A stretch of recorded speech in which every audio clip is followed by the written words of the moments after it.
All right, let's do another example where we put together a graph based on all of the information we know about it. This time our function is f of x equals x minus 5 divided by x plus 7. Let's start by finding the x-intercepts. Those occur when y is equal to 0. Now, if you look at this is a fraction, and fractions are 0 when the numerator is 0. And so if we plug in a 5 for this x right here, we get 5 minus 5 is 0, which will make y be 0 at the end of the day. So the x-intercept is going to be 5, 0. 5 is the point that makes y be 0. Y-intercepts occur when x is equal to 0. So if I plug in a 0 for x, we get 0 minus 5, 0 plus 7, so negative 5/7 is going to be that right there. Negative 5/7 is the y-intercept. Vertical asymptotes occur when the denominator of fractions is equal to 0. You can see right here that negative 7 is where that happens. So x equals negative 7 will be a vertical asymptote. This graph will have a horizontal asymptote. Remember a couple videos back where we talked about how to tell if a fraction has a horizontal asymptote?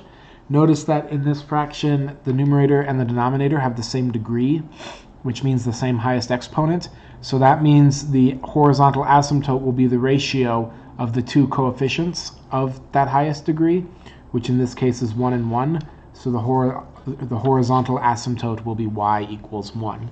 And since it has a horizontal asymptote, that means it will not have a slant asymptote. All right, I went through that kind of quickly. If you need to go back and review any of that, you're welcome to. Let's find the relative extrema. We can do that when we set the first derivative equal to 0. We've got to do the quotient rule here, so that's going to be f prime of x is equal to, on the bottom we got x plus 7 squared because it's low d high minus high d low over low squared. So low d high is x plus 7 times the derivative of the top, which is just 1, minus high d low. Derivative of the bottom is also going to be 1. So that's going to be x plus 7 minus x plus 5 on the top. So that means on the top our first derivative is just 12 over x plus 7 squared when you simplify. Now, I did that kind of quickly. If you need to go back and pause and do that for yourself, you're welcome to.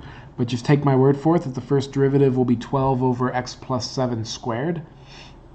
So, what you'll notice is that this will never equal 0. There's no x's in the numerators. Negative 7 makes it undefined, which makes sense because negative 7 made the original function undefined. So, we don't have any relative extrema. Now, when are we increasing and when are we decreasing? We need to find out when this thing is going to be positive or negative. Now I notice that the only x is in the bottom, and it's x plus 7, and then it's being squared. Because this is being squared, and because the top is positive, that means that this will always be positive.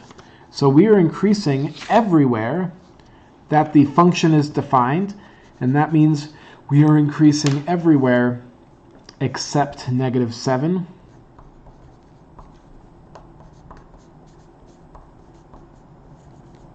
And so there you go. That's where we are increasing, and we are decreasing nowhere. All right, pretty useful.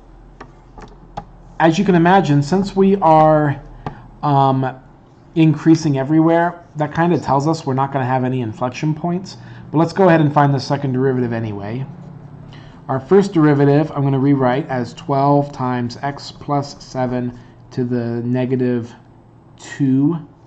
Okay, so notice that these two are the same. 12 times x plus 7 to the negative 2 is the same as being on the denominator.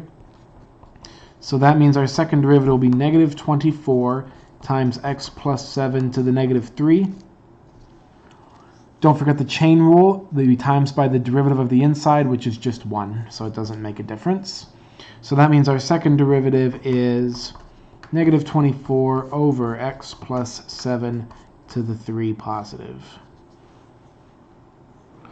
So as you can see, that will never be 0, which means we do not have any inflection points. Because again, for the same reason that that could never be 0, this can never be 0. All right, let's figure out where we're concave up and concave down. The main point of contention is -7, because that's where the function is undefined. So let's pick some values that will be negative and positive. So let's plug in a 0. If I plug in a 0, I'm going to get a negative because this will be positive and up here will be negative. So what that means is, so -7 was the place where we have a discontinuity. If I plug in 0, it's positive. No, I'm sorry, it's negative.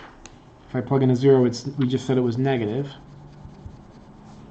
So if that's the case, we're going to be concave down. If I plug in a negative value that's greater than -7, like -50 for example, we'll get a negative number cubed, which is negative on top, so that'll be positive, so we'll be concave up. So we're concave up from -infinity to -7,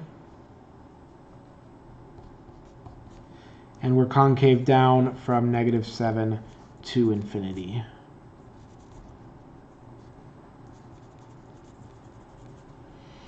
Okay, if you have any questions on any of those, please send me an email. Let's go ahead and graph the thing. We know we have a x-intercept of 5, 0, a y-intercept of 0, -5/7, which will be about right there. We have a vertical asymptote at -7,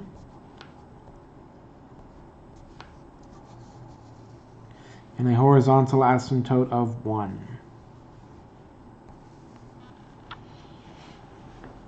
Okie dokie. We know that our graph is going to be always increasing, which should hopefully kind of make sense. We'll see that in a second. And we know that we're concave up over here, so it'll kind of look like this, concave up. Concave down over here, it'll look like this. And there's our graph, a pretty accurate graph considering we did it without a graphing calculator. Notice how it's always increasing. We're going up, up, up, up, up, up, up, up, up, then a discontinuity, up, up, up, up, up, up, up, up, up. So our graph is in fact always increasing. I know these are kind of tricky to put everything together. If you have any questions, please let me know. That concludes this section actually. In the next section, we're going to be looking at absolute maximums and absolute minimums. I look forward to it, and I will see you there.